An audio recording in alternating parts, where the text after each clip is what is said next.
শহরে এত গরম শিলিগুড়িতে, আপনাদের কয়েকদিন ধরেই বলছি।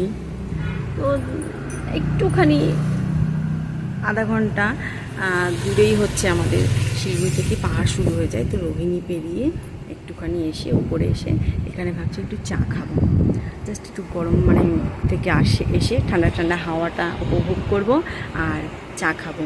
তো আমি যে এখানে বসে চা খাবো আর চারপাশের দৃশ্যটা আপনাদেরকে দেখাই, আমার মনে হয় আপনাদেরও ভালো লাগবে। দেখুন, দেখছেন না, আকাশে মেঘ নেই। বললাম দেখি, তো একটা কাজ ছিল, কাজটা করে নিয়ে বললাম যাই তাহলে একটুখানি ঘুরে আসি।